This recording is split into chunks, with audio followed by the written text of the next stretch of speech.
জাহাঙ্গীরনগর বিশ্ববিদ্যালয় থেকে যুক্ত হচ্ছেন হুমায়ুন কবির। হুমায়ুন, জানাবেন যে শিক্ষার্থীদের দাবি নিয়ে উপাচার্য বা কর্মকর্তাদের বক্তব্যটা কি এবং এই মুহূর্তে বিশ্ববিদ্যালয়ের পরিস্থিতি কি সেটা জানাবেন।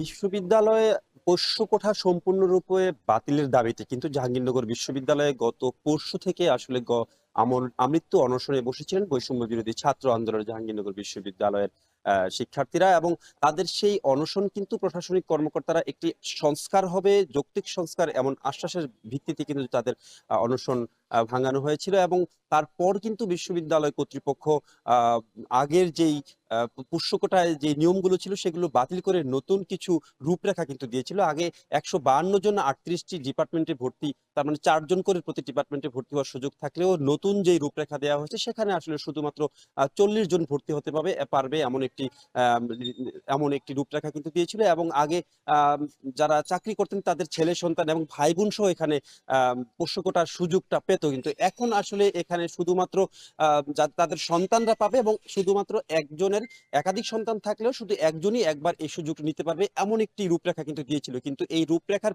প্রতিবাদে কিন্তু আজকে এবং গতকালকে কিন্তু এখানকার কর্মচারী এবং কর্মকর্তারা কিন্তু একটি বিক্ষোভ মিছিল করে এবং প্রশাসনিক ভবনের সামনে জড়ো হয় এবং একজন শিক্ষার্থীর সাথে অশোভন আচরণ করার একটি অভিযোগ উঠেছে। ফলে কিন্তু এই যে পোষ্য কোটা বাতিলের যে বৈষম্যবিরোধী ছাত্র আন্দোলনের যে আন্দোলন ছিল সেটি কিন্তু সাধারণ শিক্ষার্থীদের আন্দোলনের রূপ নিয়েছে। এবং সাধারণ শিক্ষার্থীরা কিন্তু আজকে দুপুর থেকে এই প্রশাসনিক ভবনে ভিসি সহ প্রশাসনিক কর্মকর্তাদের অবরুদ্ধ করে রেখেছে এবং বলা হচ্ছে যতক্ষণ না আসলে পোষ্য কোটা বাতিলের সিদ্ধান্ত আসছে ততক্ষণ তারা ভিসি মহোদয়কে অবরোধ করে রাখবেন। এবং তারপর এই শিক্ষার্থীদের দাবির প্রেক্ষিতে কিন্তু আমরা বিকালের দিকে লাইভে দেখিয়েছিলাম ভিসি মহোদয় কিন্তু শিক্ষার্থীদের কাছে এসেছিলেন এবং তিনি শিক্ষার্থীদের সাথে কথা বলেছেন এবং ভিসি মহোদয় পরবর্তীতে 4 ঘন্টার সময় নিয়েছিলেন, মানে রাত 9টা পর্যন্ত।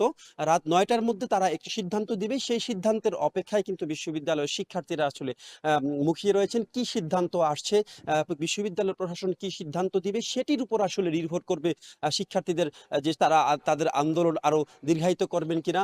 এবং আগামী যে 9 তারিখে ভর্তি পরীক্ষা রয়েছে সেই 9 তারিখের ভর্তি পরীক্ষা নিয়ে কিন্তু বর্তমান যেই পরিস্থিতি চলমান রয়েছে এই পরিস্থিতি কিন্তু 9 তারিখের ভর্তি পরীক্ষা নিয়ে একটি সংশয় সৃষ্টি হয়েছে।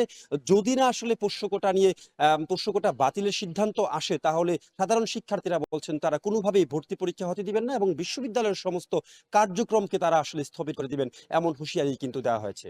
এই ছিল পোষ্য কোটা নিয়ে সর্বশেষ পরিস্থিতি নিয়ে জাহাঙ্গীরনগর বিশ্ববিদ্যালয় প্রশাসনিক ভবন থেকে আমার কাছে বিস্তারিত।